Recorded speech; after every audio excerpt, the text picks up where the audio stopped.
வணக்கம். இன்றைக்கி நம்ம வீடியோவில் காளான் பிரியாணி எப்படி செய்கிறதுன்னு வாங்க பார்க்கலாம். இப்போ ஃபஸ்ட்டு பாஸ்மதி அரிசியை ஊற வச்சுக்கலாம். நான் 2 கிளாஸ் பாஸ்மதி அரிசியை நல்லா 3 டைம் கழுவி எடுத்து வச்சுருக்கேன். தேவையான அளவு தண்ணீர் ஊற்றி அரை மணி நேரம் ஊற வச்சிடணும். தேவையான பொருட்கள்: பெரிய வெங்காயம், காளான், பச்சை மிளகாய், மல்லி இலை, இஞ்சி பூண்டு விழுது, தக்காளி, தயிர். குக்கரில் 2 ஸ்பூன் எண்ணெய், 2 ஸ்பூன் நெய் ஊற்றிக்கோங்க.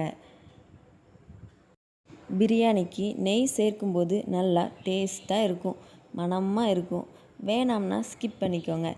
நெய் சூடானதும் பிரிஞ்சி இலை, பட்டை, ஏலக்காய், கிராம்பு, சோம்பு சேர்த்து பொரிந்தவுடன் பெரிய வெங்காயம் சேர்த்து நன்கு வதக்கணும். வெங்காயம் கலர் ஓரளவுக்கு கோல்டன் ப்ரௌன் கலரில் வர வரைக்கும் நல்லா வதக்கிக்கோங்க.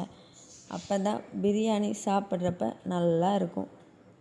மல்லி இலை, பச்சை மிளகாய், இஞ்சி பூண்டு விழுது சேர்த்து பச்சை வாசனை போகிற வரைக்கும் வதக்கிக்கோங்க. தக்காளி சேர்த்து நல்லா வதக்கணும்.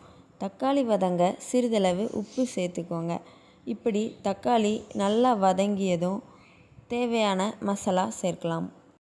1/4 ஸ்பூன் மஞ்சள் தூள், 1 ஸ்பூன் மல்லித்தூள், 1/2 ஸ்பூன் மிளகாய்த்தூள், 1 ஸ்பூன் கரம் மசாலா சேர்த்து மிக்ஸ் பண்ணிக்கோங்க.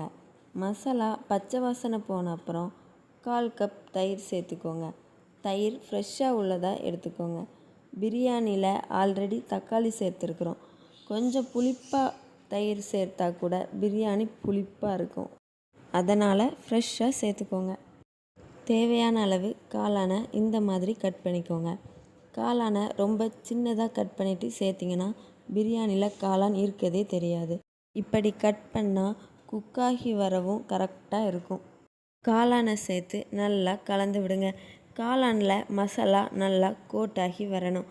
காளான்லேருந்து கொஞ்சம் தண்ணீர் ரிலீஸ் ஆகி வரும். ஸோ அது வத்துற வரைக்கும் லோ ஃப்ளேமில் வச்சு ஒரு 3 மினிட்ஸ் வதக்கிக்கோங்க.